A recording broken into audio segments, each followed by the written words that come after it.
የአንጎላ ካቶሊክ ሊቀ ጳጳስ በዓለም አቀፍ ግጭቶች መካከል የውይይት ባህል ሊዳብር እንደሚገባ አሳሰቡ። የአንጎላ ካቶሊካዊት ቤተ ክርስቲያን ሊቀ ጳጳስ ፊሎሜኖ ዶ ናሲሜንቶ በዓለም አቀፍ ግጭቶች መካከል የውይይት ባህል ሊዳብር እንደሚገባ አሳሰቡ። ግጭቶች የተለያዩ የዓለም ክፍሎችን እያወደሙ በመሆናቸው የውይይት አስፈላጊነት ላይ አጽንኦት የሰጡት ብፁዕነታቸው የሰው ልጅ ውይይትን የሰላም የአንድነትና የእርቅ መንገድ አድርጎ እንዲቀበል አሳስበዋል። እንደ ጋዛ፣ ሱዳን፣ ዳርፉር፣ ምስራቃዊ የኮንጎ ዲሞክራሲያዊ ሪፐብሊክና ዩክሬን ያሉ የግጭት ቀጠናዎችን የጠቀሱት አቡነ ናሲሜንቶ በእነዚህ ቦታዎች ያለው ቀውስ የመላው ሕዝብ ጥልቅ ስቃይን እንደሚያሳዩ ጠቁመዋል። አክለውም ጦርነት የሚጀምረው በዓለም ላይ በሰላም ለመኖር ፈቃደኛ ባለመሆን፣ ለሰላም ውይይት ዝግጁ ባለመሆንና ባለመደማመጥ ምክንያት ነው ብለዋል። ብፁዕ ናሲሜንቶ ውይይትን ለሰላም አስፈላጊ መንገድ አድርገው ጥሪ ያቀረቡ ሲሆን በዚህ መንገድ ብቻ ነው በህብረተሰቡ ውስጥ በሰላም አብሮ የመኖር ሁኔታዎችን መፍጠር የምንችለው ብለዋል።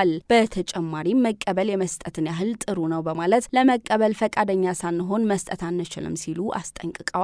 እውነተኛ የሰው ልጅ እርካታ የሚከሰተው ሰዎች ራሳቸውን ለሌሎች ሲሰጡ ነው። ምክንያቱም ራሳችንን በመስጠት እንቀበላለን፣ ራሳችንን በመስጠት ራሳችንን ሙሉ ሰው እናደርጋለን ብለዋል። በዕለት ተዕለት ህይወት ውስጥ የሚኖር አብሮነት ለቤተ ክርስቲያናችንና ለህብረተሰቡ ተጨባጭ የተስፋ ምልክት ነው ብለዋል። መረጃው የኤሲያ አፍሪካ ነው።